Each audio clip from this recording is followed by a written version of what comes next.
At a time when the industry and the world is really going through uncharted territory, there has never been a better time for those of us that are in sales roles and or in leadership roles to truly do just that, which is to step up and lead. However, we can't lead other people unless we're properly leading ourselves. Today's episode with Bev Blume goes into exactly that. What do we need to be doing right now on a mindset level and on a tactical level that will allow us to be the leaders that we need to be, that our clients, that our fellow teammates, that our brokerages, that our industry, that our community leaders need us to be. Enjoy this episode. You're going to get a lot from it. And we're live. Welcome back to the Think Bigger Real Estate Show. I'm your host, Justin Stoddart. So excited to be here today with Bev Blume. Let me get back really quick about introducing her more fully, because those that know her, love her, see her as a highly respected leader in our industry. So let me give you a full bio on her here in just a minute. Here's what you're going to get by listening to this episode. We are in unprecedented times economically and industry-wide. And it's now's a time for leaders to step up. Now's a time for, and I'll add this, that anyone and all of us are leaders. Even if you just lead your clients, you are still a leader. So I would encourage you to think through kind of those years as you listen to this episode that you are a leader and we need you to step up. And that's exactly why we've had a true leader's leader step up today. Her name is Bev Blume. She actually got into the business in 2007. What an ideal time to get into the real estate industry.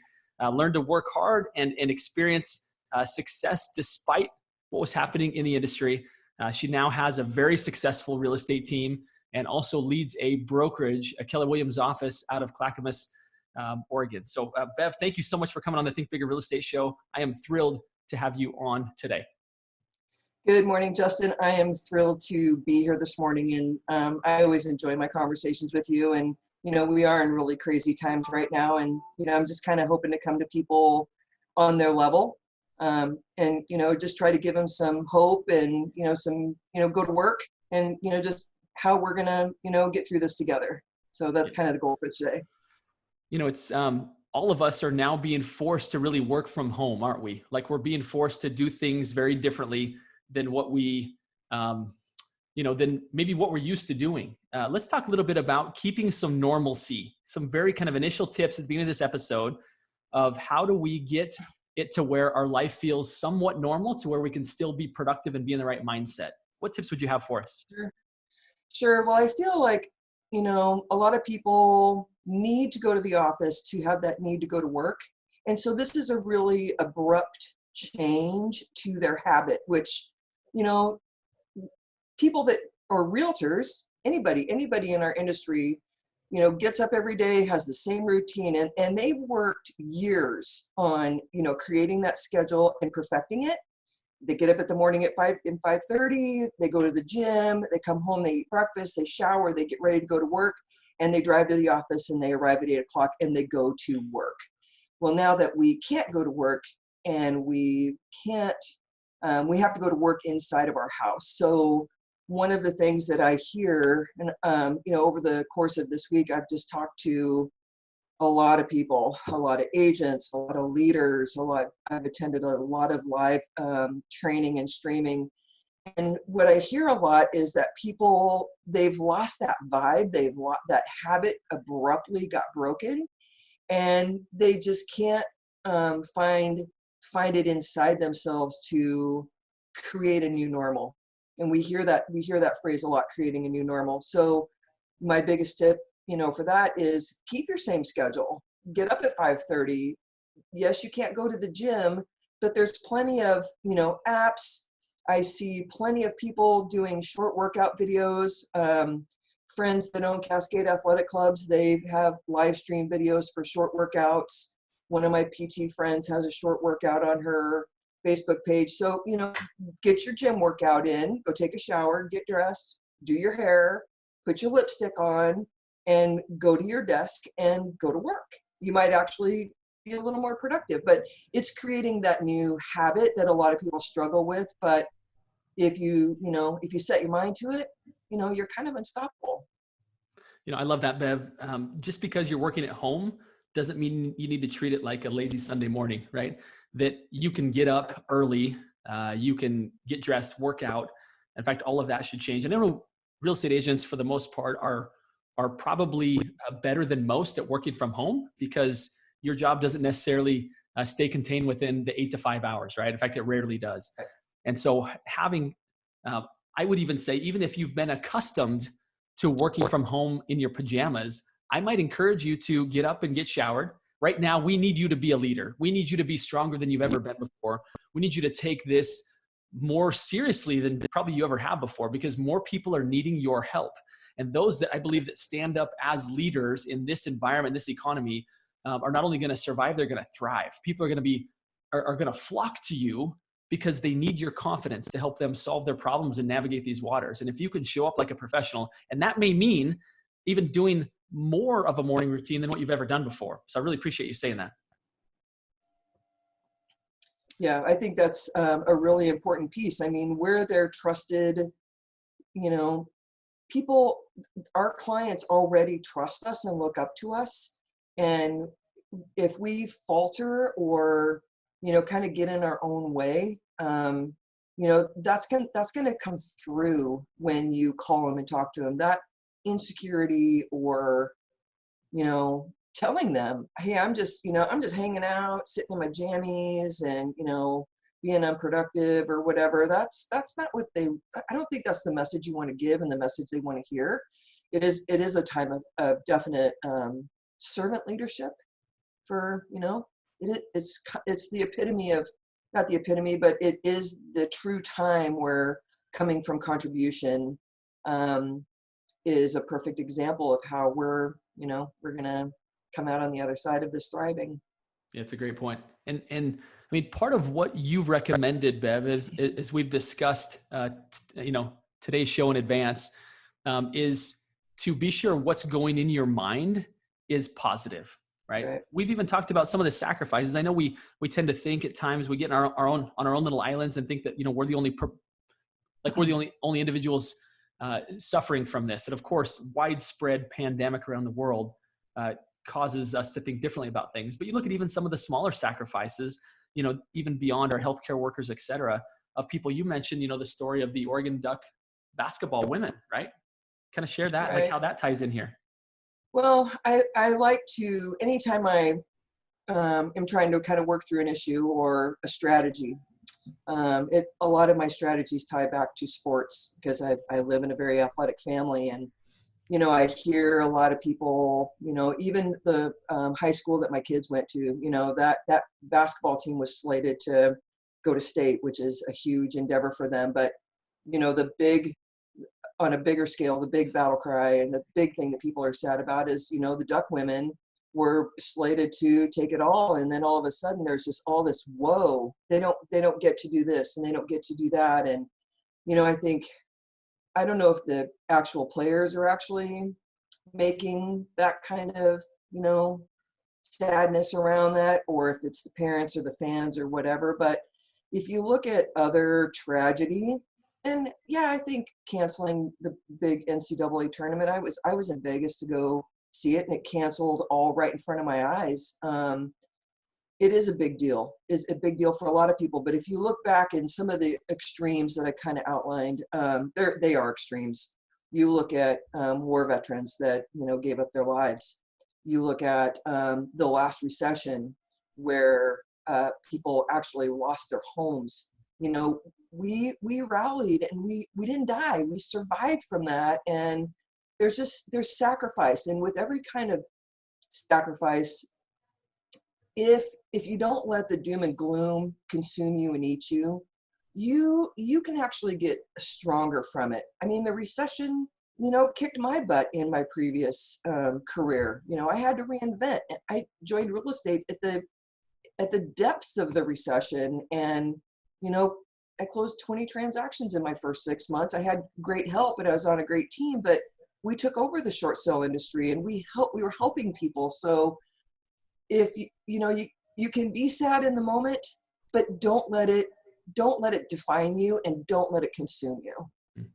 That's such a great mindset. Bev, it's interesting. I was a home builder, as were you.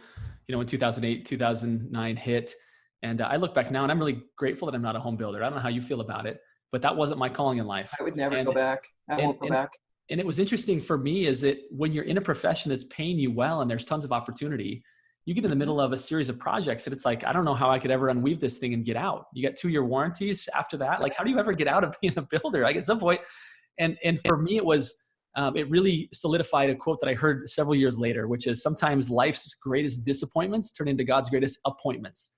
That we actually, the stuff that seems like it's awful end up being like our pathway to what we were supposed to do. And I would say that I think highly likely and should not be a real estate agent's path to say, oh, maybe I shouldn't be a real estate agent. No, it should be the fact that you need to be a leader within the real estate industry, that it's actually your call to step up and produce at a level you haven't, take care of your clients at a level you haven't, and really Right. even lead other agents in the industry like maybe you haven't. Maybe you've just been going along, taking care of a few clients here and there, and it's time, not necessarily you need to be some massive producer, right? That may or may not be your calling, but it may be the fact that you just take care of people better than you ever have. I don't know what that looks like, but I would encourage you that during these times, it's a great opportunity to do some soul searching and find out like, maybe this is an opportunity for me to step up my game and even be something more than I have been in the past.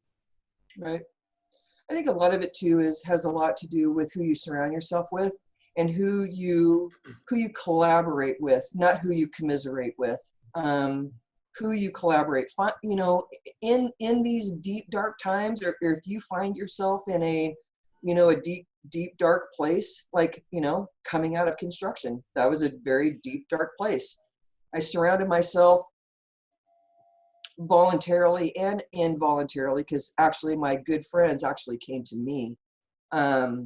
But it's a lot of it's about who you surround yourself with and who you collaborate with on what are you doing? Hey, what are you doing? Hey, what are you doing to keep my head up? I was talking to an agent the other day and I just said, put your power words in your favorite shade of lipstick on your mirror and walk up to that thing every day and read it to yourself. And if you have to, shout it at yourself, because this will pass. We're very resilient. Everybody, by and large, people are behaving. But if you take the time to do what you need to do now, when the gate opens, we could actually potentially have the best third and fourth quarter we've ever had. Yeah, it's a great perspective. I love that. And you may find yourself resituated better and differently than you ever have before. Let's talk about point number 2 that you had mentioned. In addition to having a great morning routine and really looking around the people around you, let's talk about reading. Obviously, that's something that most of us typically say, I don't have enough time to read. I'd love to read more. I've got a reading list this big. Let's talk about maybe this being a great time to realign maybe some of those priorities and find time to read. Would you agree with that, Bev? Absolutely. It's a great time to read. And if you don't like to read, get an audiobook. I mean, there's so many books that are offered for free. And, in your industry, there's whether you're, a KWer or, in your reading shift, or you like Brian Buffini or, Tom Ferry or any of those great leaders, now is the time to actually get back in it and read it and get your highlighter out, because the messages that you read, if you read those books many years ago, you highlighted them. You highlighted them then. Go highlight those books. Get your Bible out. Read what you need to read. Read whatever, you have time now. Read it, highlight it, take notes, internalize it. It's just a great time to, put good food in your brain. Yeah. I know for me, if I don't do that stuff before my tribe wakes up around here, it doesn't happen very well, right? I would encourage you that if you have good aspirations to read, but you haven't been reading, you might need to get up an extra 15 or 30 minutes earlier and dedicate that time to reading. Because if it's not happening, and now you've got more distractions at home, right? Most of us do. I happen to have 6 little distractions, 7 if you count my beautiful wife. It's not an easy thing to find quiet time to read. And so I would encourage you to, it's time to get up a little bit earlier. This isn't to brag by any means, but my alarm went off at 4:15 today. And my first call really was at 8 o'clock, but I needed time for myself. I'm working on final edits of a book. There's just so much that can be done first thing in the morning. And I would encourage you to not let this turn into a late Netflix until midnight or 1, and then you get up and roll out of bed at 8 or 9. I think you're really missing a huge opportunity if you're doing that. Right, right.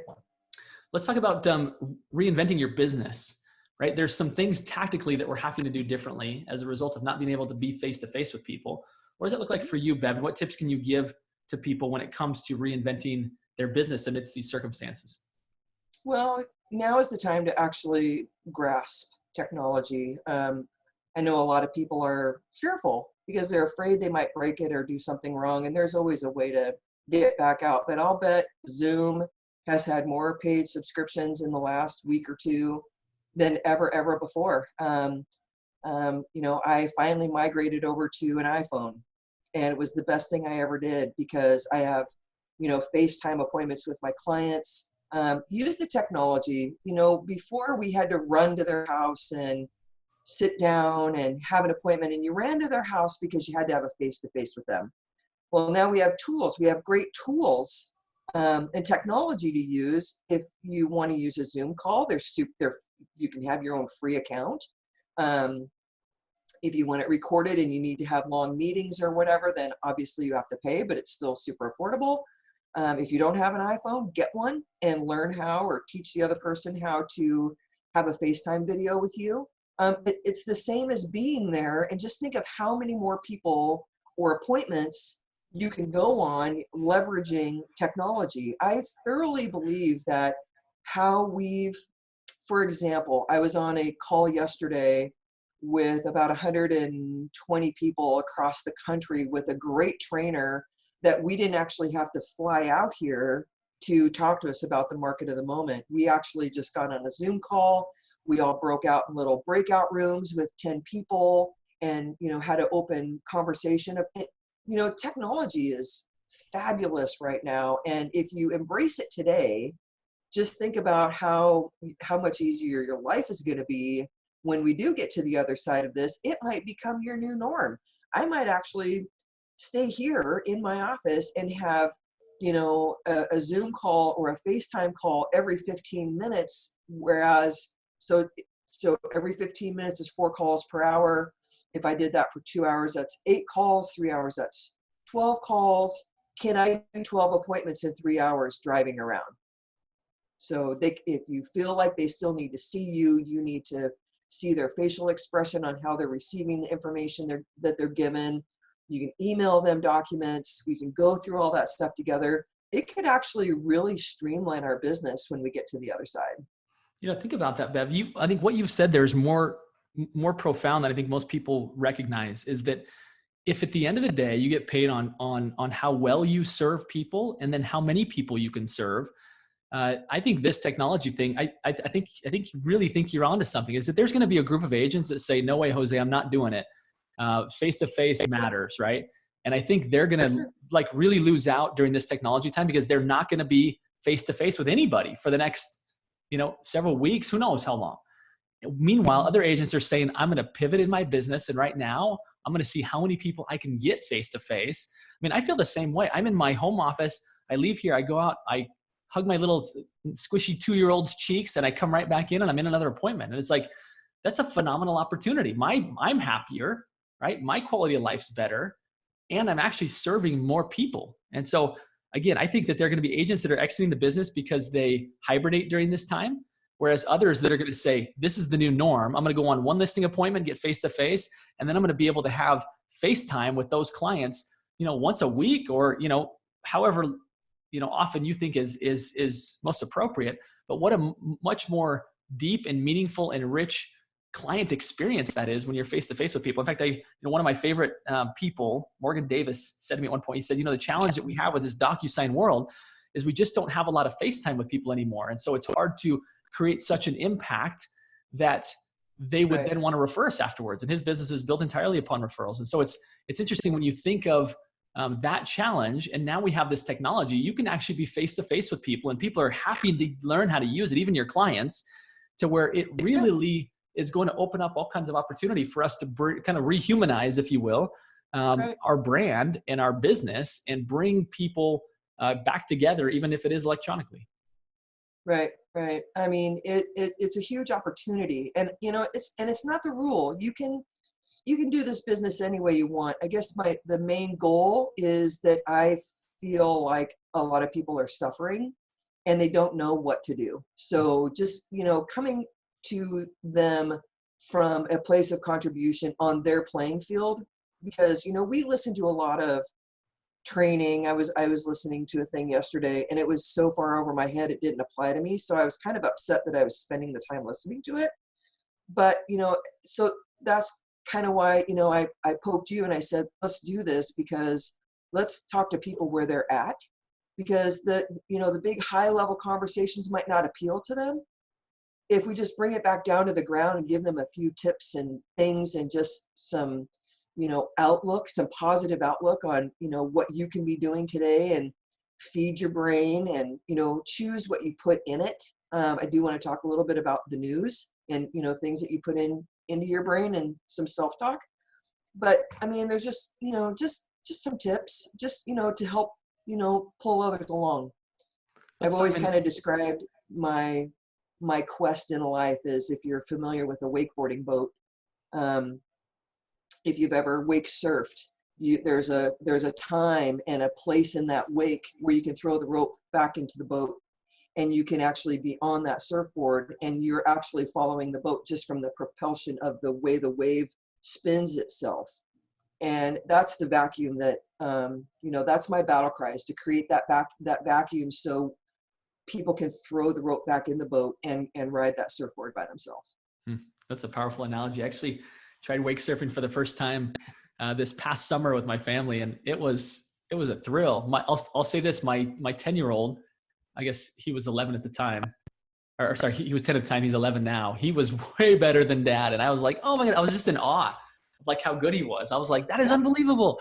Yeah. But yeah, what a way to live your life, right? Where you have you create this force moving forward that others can draft off you. That's awesome, Right. Bev. I love that. Right. Thanks. Let's talk about that final point that you said, this self-talk.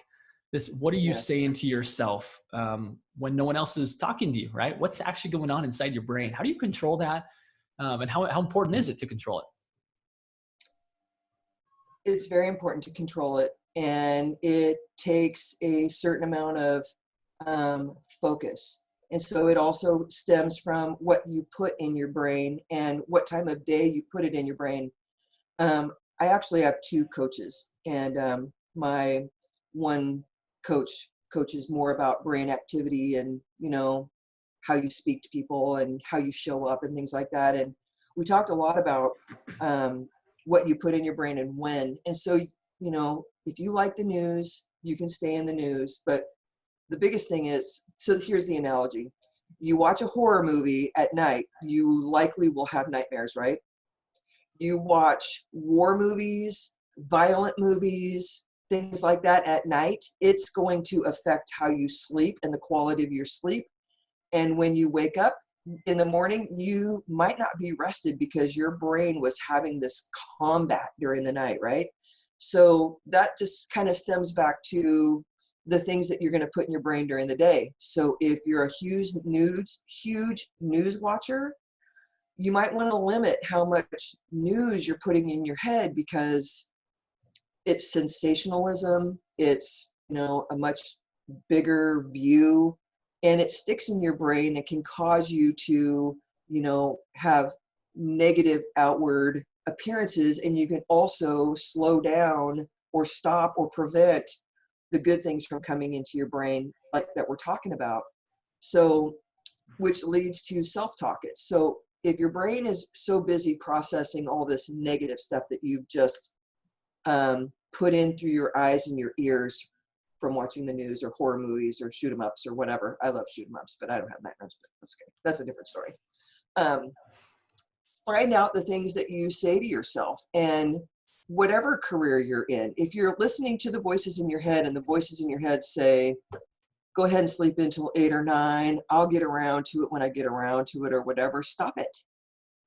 Fill your brain with positive affirmations. If you don't know what affirmations are or what they sound like, you can Google it. There's a million of them online. And just like I told my friend the other day, put your favorite affirmations and your favorite shade of lipstick on your mirror And when you walk by that mirror, you look in the mirror and tell yourself, I'm a great real estate agent. I'm worthy. I can do this. Wake up. Anything that you need to tell yourself. When you shout at yourself or you chant at yourself or you talk to yourself like that, those are the things that fill your soul with the positivity and the energy to actually be able to move forward. And right now we have to find a way to move forward. That's super powerful, Bev. It's interesting when you look at the role of a real estate agent, and those obviously that know me know that I'm not one, but I serve this community. I think if you were to look at the typical person that works for wages, having months or even weeks without income would be devastating, and the chance of them catching up and ever getting back to where they were and their goals gets more and more difficult. And I think the beauty of being a real estate agent is the ability that you can catch up. You can catch up quickly if you're on your game, right? Right. Is that just because it's a slowdown doesn't mean it's permanent. If anything, it's there's going to be a catapult effect because there's going to be this pent up demand. And so again, I would encourage, especially if you're a real estate agent and have the influence over your career like real estate agents do, that the only thing that's going to keep you from having what you want is your mindset. And I agree with you 100% about the news. I put something out a little controversial this week. I got some feedback that not everybody appreciated it, but my intentions were really good. And the comment was this, is that, like, first of all, the news is a business, right? And its job is to get our attention number. Its job is to inform us. But its business is to keep our attention. And the best way to keep attention is through drama. And there's plenty of drama in the world right now. But that doesn't mean that all of that drama is happening in your household. Like, they're telling this people in the epicenter of Italy and New York to do the same things that they're telling us right now. Stay inside, wash your hands, only come out if it's absolutely necessary. Like, there's really nothing more that you need to be doing. Like, my guess is if you're listening to this, and heaven forbid, if there's somebody that you love that's suffering, this is meant in no way to diminish that. Genuinely, my heart and my prayers go out to those people that are suffering. Yet if that's not you, please don't take that upon you as if it were you. We need you to lead. We need you to stand up. And if you're having the mentality as if you're on the ventilator in Italy, then how can you help people that really are? How can you help people that are just have poor mindset? So again, I might get some pushback from that, but again, my intentions are good, is to say, no, wake up. Like, we need you to lead, right? It's kind of like being in war and you're over there acting as if you got shot. And it's like, no, you will get shot if you stay down. Like, get up. Like, we need you to lead. We need your confidence at this time right now. Right. And we can't have that if you're watching the news 24/7 and parlaying everything that's happening in the worst parts of the world right now into your life, right? Right. Totally agree. Final question here, Bev. Always learn so much from you. And I love the fact that you're leading. You've always been a leader, and the fact to see that transpire now in the form of not just your own extremely successful team, but also your own market center where other agents are looking to you to lead. I think those agents are in such a good place to have such a strong leader as you. I'd love to hear from you and have you teach me and those that are listening, what is it that Bev Blume does to continue to be a big thinker, to continue to expand your own possibilities, even amidst uncertainty? Mm-hmm. That's a great question. That's a great question. I spend a lot of time listening. We have one mouth and two ears. We should use them in that order. I can't remember who told me that, because they just said that last week and it just came out my mouth. But spend a lot of time listening, paying attention, staying in positive thought. I truly believe that our industry is going to lead us out of this and lead us into the recovery, as long as we're there to seize the moment. We have to put things in place now to stay busy, stay positive, stay prospecting, lead generating, lead follow-up, read, be careful what you put in your head.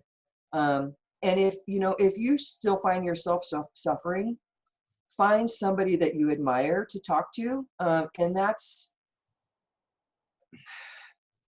been the focus of some people that I've been reaching out to today, of people that are equal or, that I admire. What are you doing? And the conversations are actually kind of short and slightly shallow. And then it quickly turns around to say, well, what are you doing? And that is a huge opportunity for me to open up my heart and my mind to them about what I'm doing.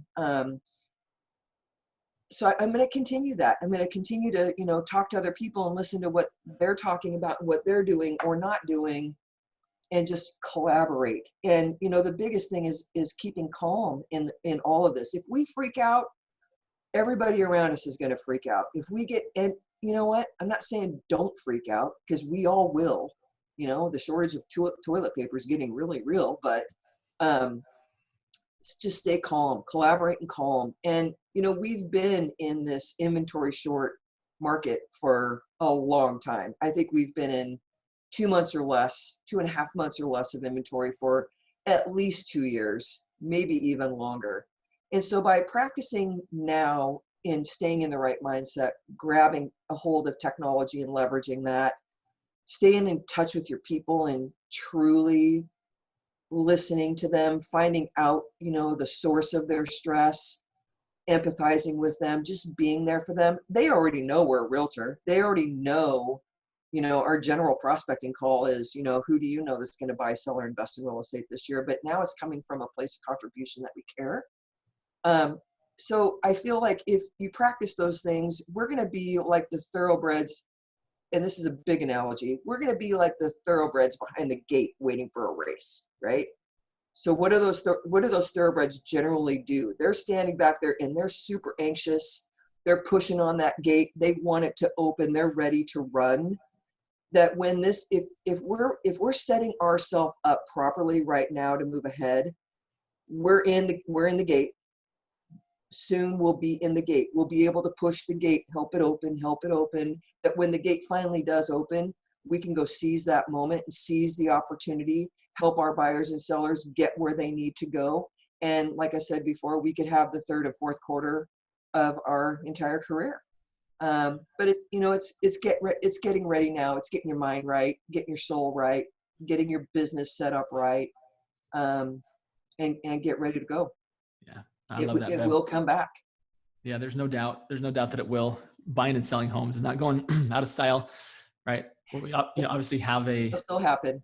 temporary pause here or slow down, but that doesn't mean that you have to participate in that. Right? You heard me say that before. Is that there's so much that you can be doing right now from the comfort of your own home to serve people, and that you're right. Those people that do that and take advantage of that opportunity are going to be in such a great position. Because they'll have the trust of people, those that they genuinely reached out to and care and concern. How are you? How is your family? Like that's been like the only thing I've been telling people. How are you? How's your family? Like genuinely, I don't care about your title and escrow right now. Sure, that's how we're funded. Yeah, yes, we need that. Yes, we want that. But I'm more concerned about how's your family? Are you guys okay? You good? You need anything? And it just feels so good to just have that conversation all day long. And I know it's going to come back, right? I know it is. Yeah. Both the economy as well as that's going to come back in the form of title and escrow. And I'm sure it's the same for agents. And if you genuinely reach out to people and say, look, how are you? How's your family? Like, I'm here to serve you.